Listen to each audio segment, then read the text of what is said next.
ফারজানা আক্তার আপনি লিখেছেন, বাবা ছেলে একসাথে ব্যবসা করে জমি কিনেছে, এখন এই জমির মালিক কে হবে? বাবা বলেছে আমি জীবিত থাকা অবস্থায় ছেলে মালিক নয়, আর এদিকে বাবা তার ইচ্ছামতো 1 কাঠা জমি বিক্রিও করে দিচ্ছেন।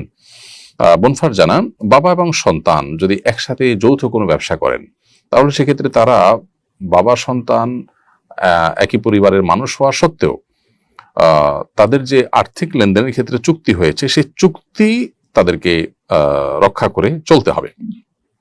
অর্থাৎ ব্যবসায়িক চুক্তি অনুযায়ী বাবা এবং সন্তান উভয়কে কিন্তু কাজ করতে হবে। মুনাফা তাদের মধ্যে যেভাবে ভাগ করার কথা ঠিক সেভাবে ভাগ করতে হবে। বাবা হয়েছেন দেখে আপনি সব নিয়ে যাবেন, তাহলে চুক্তি করার মানে কি? আল মুমিনুনা আলা শুরুতিহিম, নবী সাল্লাল্লাহু আলাইহি ওয়াসাল্লাম বলেছেন, ঈমানদাররা তাদের শর্ত, তাদের চুক্তি এগুলোর উপরে তাদেরকে প্রতিষ্ঠিত থাকতে হবে। অন্যের সাথে চুক্তি রক্ষা করার গুরুত্ব যতটুকু নিজের সন্তান, নিজের বাবা, নিজের রক্ত সম্পর্কীয় যারা আছেন তাদের সাথে চুক্তি রক্ষা করবার গুরুত্ব তো আরো বেশি। অতএব এখানে চুক্তি লঙ্ঘন করার কোনো সুযোগ নেই। আর যদি চুক্তি না হয়, বরং ছেলে বাবার সহযোগী হিসাবে কাজ করেছেন, বাবারই সব টাকা পয়সা এবং কোনো ছেলেকে কোনো মুনাফা দেওয়ার কোনো ওরকম কোনো শর্ত দেওয়া হয়নি, তাহলে সেক্ষেত্রে বাবাই মুনাফার মালিক হবেন।